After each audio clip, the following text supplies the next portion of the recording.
Hello viewers, আসসালামু আলাইকুম। সকলে কেমন আছেন? আশা করি সকলে ভালো আছেন। তো আজকে আমি আমার চ্যানেলে ফার্স্ট কোনো হরর স্টোরি দিতে চলেছি। তো আমি তো অনেক এক্সাইটেড, আশা করি আপনারা অনেক এক্সাইটেড। তো চলুন বাড়তি কথা না বলে আজকের হরর স্টোরিটি শুরু করা যাক। গল্পের নাম নীলছড়ি পাহাড়ের রাত। বান্দরবনের নীলছড়ি এলাকায় একটা রাস্তা আছে। এটা দিনের বেলা দেখতে একেবারে স্বপ্নের মতো। সবুজ পাহাড়, পাখির ডাক, ঠান্ডা হাওয়া। কিন্তু স্থানীয়জন বলে রাত নামলেই এই রাস্তা হয়ে ওঠে ভয়ঙ্কর। 2019 সালে এক বাইক চালক রাতে নীলছড়ি পার হচ্ছিল। সময় ছিল রাত 12টা। হঠাৎ তার বাইকের লাইট বারবার বন্ধ হয়ে যাচ্ছিল।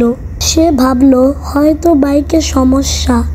কিছুক্ষণ পর সে দেখতে পেল এক বৃদ্ধা মহিলা রাস্তায় দাঁড়িয়ে আছে। একেবারে সাদা শাড়ি, চুল একদম নিচ পর্যন্ত নেমে এসেছে। সে বাইক থামিয়ে জিজ্ঞেস করলো, আপনি কে? মহিলা বলল, আমাকে নিচে নামিয়ে দেবে?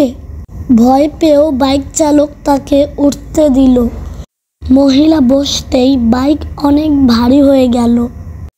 এক সময় সে পিছনে তাকিয়ে দেখলো পিছনে কেউ নেই, অথচ গায়ে ঠান্ডা হাওয়া, কানে একটানা গুনগুন আওয়াজ।